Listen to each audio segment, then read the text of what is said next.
Mesdames et messieurs, bonjour et bienvenue dans cette nouvelle revue de presse du lundi 11 septembre 2023.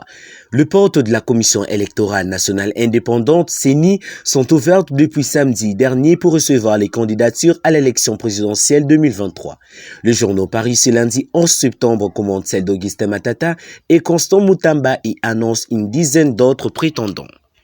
Contrairement au dépôt des candidatures pour les législatives et l'élection de conseils communaux, dès son ouverture, le BRTC pour la présidentielle a tout de suite été pris d'assaut le premier jour avec 2 candidats venus faire acte de candidature pour assurer leur participation à la course au palais de la nation Notre Potentiel.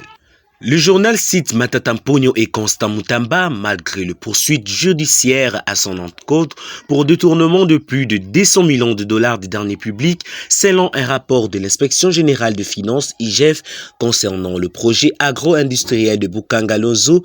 L'ancien premier ministre Matata sous Joseph Kabila compte sur ses réalisations pour convaincre les Congolais de voter pour lui le 20 décembre prochain, commente le quotidien. À ce sujet, Africa News précise que Matata s'est pointé au BRTC en chemise blanche abordant les écrits 900 francs congolais de dollars.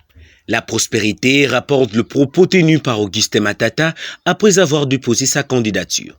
Nous sommes le premier candidat à venir déposer la candidature pour l'élection présidentielle et nous pensons que c'était de notre devoir de pouvoir respecter les convictions profondes de la population congolaise qui nous ont demandé de briguer la magistrature suprême.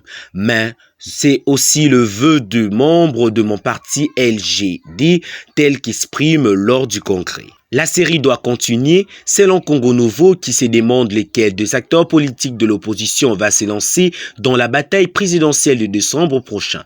Le tabloïd cite les prix Nobel Mukwege avant d'ajouter: sur la liste de probables candidats pour le compte de l'opposition, on entend plusieurs autres personnalités, notamment Moïse Katumbi, Adolphe Muzitu, Délice Sanga.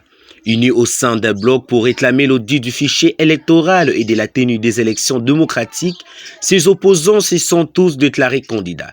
Vont-ils se mettre ensemble pour désigner un candidat unique? Le doute persiste encore. La tempête de tropique annonce plutôt que c'est plus de 10 autres candidats qui sont entendus. Sans compter les candidats surprises, il s'agit de Félix Antoine Tshisekedi Tshilombo, Moïse Katumbi Chapwe, Délice Sanga Ipugu Dja Kaseng Kapitou, Franck Diongo Chamba, Bernadette Toukwalu Aina, Marie-Josée Ifoku Mputa Mpunga, Jean-Claude Baende Ita Fweliko, Jean-Marc Kabound Akabound, Setski Kouni, Corneille Nanga Yo Beluo.